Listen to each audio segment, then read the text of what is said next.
जय गुरुजी संगत जी। संगत जी, आज मैं आप सबसे शेयर करने जा रही हूँ कि किस तरीके से आपको पता चलता है गुरुजी आपसे खुद ही सत्संग की तैयारी शुरू करवाते हैं और किस तरीके से सत्संग की तारीख तक खुद बताते हैं। इस सत्संग को शेयर करने से पहले संगत जी, मेरा गुरुजी के लिए एक लाइन भजन का गाने का मन है और मुझे भजन गाना नहीं आता, पर फिर भी संगत जी मेरे को जो फील आ रहा है गुरुजी के लिए, मैं सिर्फ वो शेयर करने जा रही हूँ। सो सतगुरु प्यारा मेरे नाल है, सतगुरु प्यारा मेरे नाल है। संगत जी, मैं आज सबसे ये बताना चाहती हूँ कि मेरे घर में कैसे गुरुजी ने सत्संग रखवाया। संगत जी, मेरे को बार बार ऐसा फील हो रहा था कि गुरुजी जैसे ऐसे कह रहे हैं कि मुझे अपने घर में सत्संग रखवाना चाहिए, क्योंकि बार बार पोस्ट पे या कहीं भी मुझे वही मैसेजेस शो हो रहे थे जिसमें गुरुजी बार बार ऐसे मैसेज कर रहे थे कि सत्संग करवाना है, यानी सत्संग की तैयारी शुरू कर। तो मेरे मन में एक फ़ील था कि मुझे गुरुजी का सत्संग करवाने के लिए कहीं गुरुजी गाइड तो नहीं कर रहे हैं। तो उसके बाद मेरे घर में एक भाभी आती हैं, मैं उनसे बात करती हूँ कि पता नहीं, मुझे ऐसा फ़ील हो रहा है कि गुरुजी गाइड कर रहे हैं कि मुझे घर में सत्संग करवाना चाहिए। तो उन भाभी ने मुझसे कहा कि क्या घर में सत्संग करवाने के लिए कीर्तन मंडली बुलानी होती है? तो मैंने उनको कहा, नहीं भाभी, ये सब नहीं करना होता। सिर्फ़ मुझे इतना पता है कि जो मैंने यूट्यूब चैनल से सुना था सत्संग्स में कि सिर्फ़ 1 घंटे की या 1.5 घंटे की या 2 घंटे की एक प्लेलिस्ट होती है जो यूट्यूब पर ही अवेलेबल होती है और आपको बस जस्ट वही चलाना हुआ होता है। तो कोई कीर्तन मंडली नहीं, ऐसा कुछ नहीं होता। तो भाभी बोलने लगी कि ये तो बहुत आसान है और आप आराम से कर सकते हो, फिर आप क्यों नहीं कर रहे हो? मैंने बोला, और भी कुछ नहीं करना होता, बस सिर्फ जस्ट समोसा प्रसाद या ब्रेड पकौड़ा प्रसाद या कुछ भी जो आपके पास प्रसाद, बिस्किट वगैरह जो कुछ भी अवेलेबल है, जो भी आप गुरुजी के सामने कोई मिठाई या कुछ भी रख सकते हैं, वो आपका भाव है, आपकी श्रद्धा है। आपको गुरुजी कुछ किसी भी चीज़ के लिए वो नहीं करते कि हमें ये करना ही करना है। बस हमें एक कड़ा प्रसाद बनाना सत्संग के लिए बहुत ज़रूरी होता है। बाकी आप जो जैसा करना चाहो वैसा करना चाहिए और एक लिमिटेशन के साथ ही करना चाहिए ताकि कुछ भी वेस्ट ना हो। तो बस मुझे इतना ही करना है। तो उन भाभी ने बोला कि फिर तो बहुत इजी है और आप ऐसा क्यों नहीं कर रहे हो? आप सत्संग की तैयारी करो, सब हो जाएगा। तो बस उनके और मेरे बीच में इतनी ही बात हुई थी। तो उसके बाद एक दिन मैं 7 जुलाई जब गुरुजी का बर्थडे सेलिब्रेशन वाला सत्संग था, वहाँ पर गई हुई थी। तो मुझे एक भाभी मिलती हैं जो मुझे कम से कम 13 to 14 ईयर्स के बाद मिली और उन्होंने मुझे पहचान लिया और उन्होंने फिर मुझसे, मेरे हाथ में गुरुजी का स्वरूप था, तो उन्होंने खुश होकर बोला कि क्या तुम्हें आज गुरुजी का स्वरूप मिला है? तो मैं बहुत खुश होकर बताने लगी कि हाँ, मुझे गुरुजी का स्वरूप मिला है और मुझे गुरुजी का वही स्वरूप मिला है जो गुरुजी से मैं मांग रही थी। तो उन्होंने बोला कि हाँ, गुरुजी की बहुत ब्लेसिंग्स होती हैं। तो मेरे मुंह से बस इतना ही निकला कि भाभी, ब्लेसिंग्स होती हैं, साथ में गुरुजी बहुत परीक्षा भी लेते हैं। शायद मुझे ये बात बिल्कुल सही लगती है कि गुरुजी नींबू की तरह निचोड़ते हैं।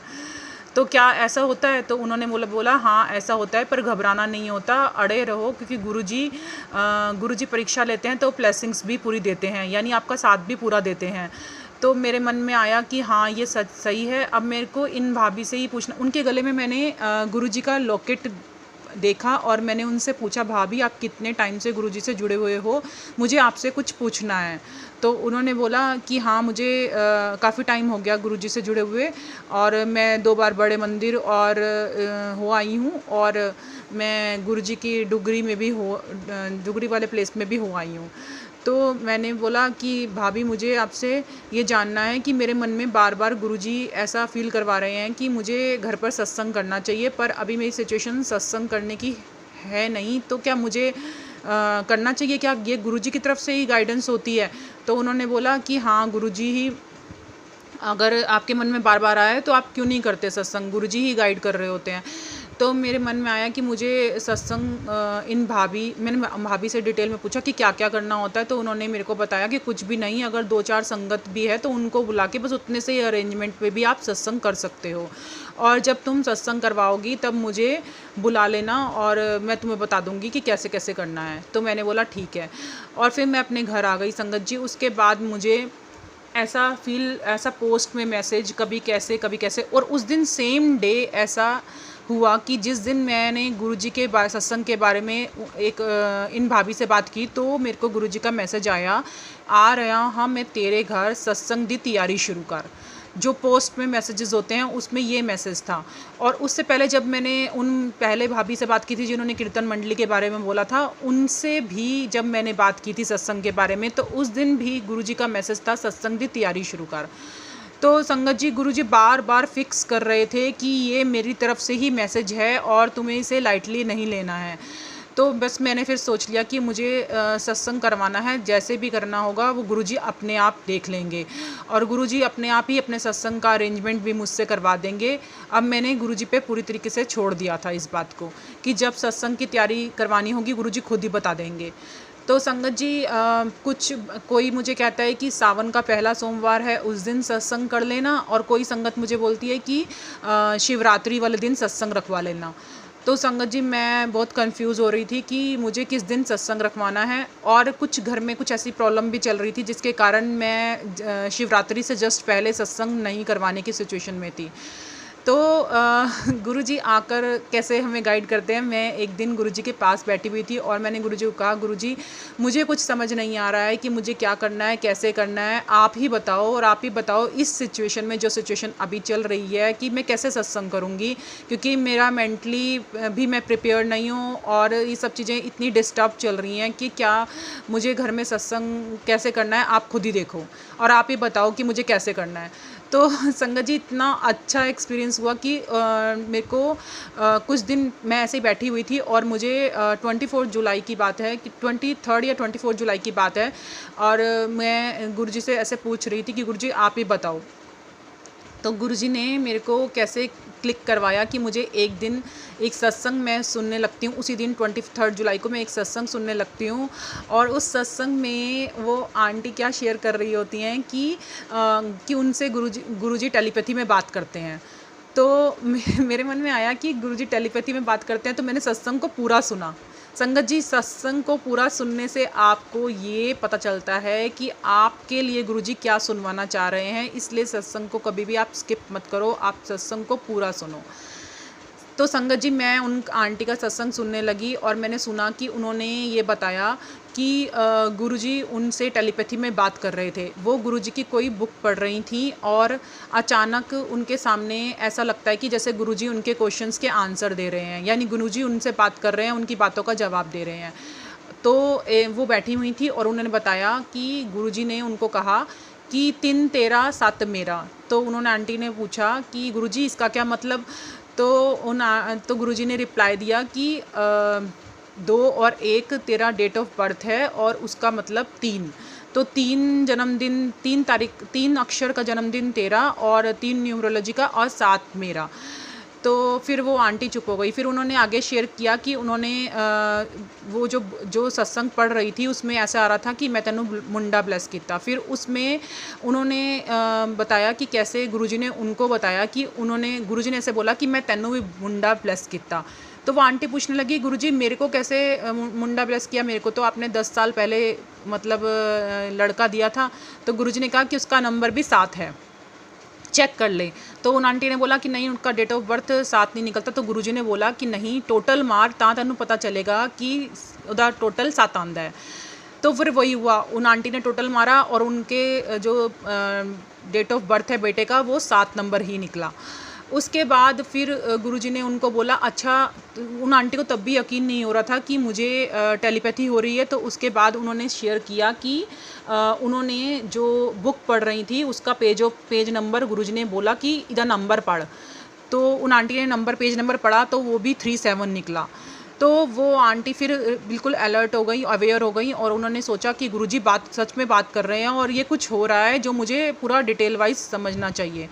तो संगत जी, बस मैं आगे का सत्संग वो आंटी का शेयर नहीं कर रही हूँ, मैं अपना सत्संग बताती हूँ कि किस तरीके से फिर मुझे गुरुजी ने इस सत्संग से बताया कि मुझे अपने सत्संग की तारीख क्या रखनी चाहिए। मुझे थोड़ी देर बाद ऐसा क्लिक हुआ कि उनको गुरुजी ने बोला 3 तेरा 7 मेरा। तो मेरे को गुरुजी बोल रहे हैं कि 26 तेरा 7 मेरा। मेरे को ऐसा लगा कि 26/13/7 मेरा मतलब शिवरात्रि 26 तारीख की थी संगत जी, और मुझे समझ में आ गया कि गुरुजी कह रहे हैं कि 26 तारीख की शिवरात्रि है और 7 गुरुजी का नंबर है, तो मुझे उस दिन सत्संग करना चाहिए। बस इतना ही नहीं था संगत जी, मुझे थोड़ी देर बाद रियलाइज़ होता है कि गुरुजी कह रहे हैं कि 26/13/7 मेरा, और 26 जनवरी को मेरा बर्थ डेट होता है संगत जी। तो मुझे समझ में आया गुरुजी कह रहे हैं कि 26/13 जन्मदिन और 7 मेरा जन्मदिन, इसलिए जो सत्संग की तारीख है वो मुझे 26 और 7 रखनी है। तो बस संगत जी, बस इतना ही था और मुझे समझ में आ गया कि गुरुजी ने मुझे तारीख बता दी है, और मैं बहुत खुश हुई कि गुरुजी ने खुद ने मुझे सत्संग सुनवाकर सत्संग की तारीख बताई।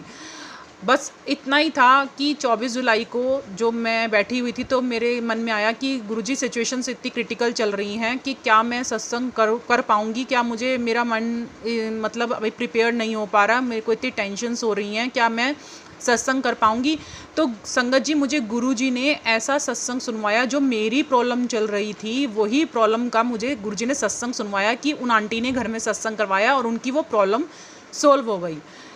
तो संगत जी, बस फिर मैंने अपनी बेटी से ये बात शेयर की कि देखो गुरुजी ने ऐसा सत्संग सुनवाया है। तो मेरी बेटी ने मुझे बोला, मम्मी अब आप बिल्कुल मत सोचो, और ये सोचो कि बिल्कुल गुरुजी ही हमें गाइड कर रहे हैं कि हमें ये सत्संग करवा के हमारी प्रॉब्लम का सल्यूशन गुरुजी दे देंगे, और हमारा सब कुछ गुरुजी अपने आप देखेंगे और अपने आप हमें गाइड करेंगे कि हमें कैसे कैसे करना है। गुरुजी पर सरेंडर करके ही हमें संगत जी सब कुछ गाइडेंस मिलती है। इसलिए बस मैं आप सबको इतना ही कहना चाहूँगी कि अगर आपके जीवन में कोई परेशानी हो रही है, या आपको कोई कष्ट महसूस हो रहा है, या कोई तकलीफ़ें चल रही हैं लाइफ में जो जो आप किसी और को शेयर नहीं कर सकते, आप गुरुजी पे पूरी तरीके से सरेंडर कर दो। गुरुजी जैसा जैसा चाहेंगे, आपके लिए जो अच्छा होगा आप गुरुजी पर छोड़ दो, आप उनसे कुछ मत मांगो। वो जो आपके लिए अच्छा होगा, जैसा आपके लिए अच्छा होगा, वो आपको उसी तरीके से गाइड करेंगे और आपको बताते जाएंगे कि आगे आपने क्या करना है। बस गुरुजी क्या मांगते हैं, गुरुजी आपका सरेंडर और आपका बिलीव मांगते हैं।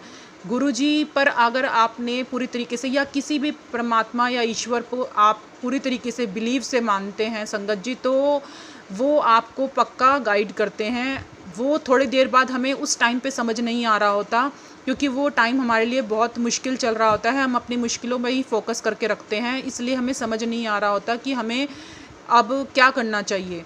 तो बस हमें इतना ही करना है कि कुछ टाइम वेट करके, सब्र करके, गुरुजी पर पूरी तरीके से बिलीव करके उनको सरेंडर कर देना चाहिए कि गुरुजी अब आप ही देखो।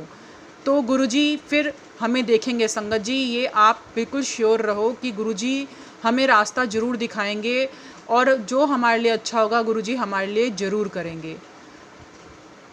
शुक्राना गुरुजी।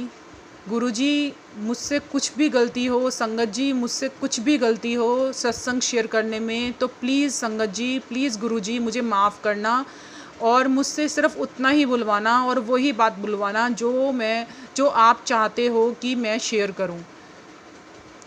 जय गुरुजी। शुक्राना गुरुजी।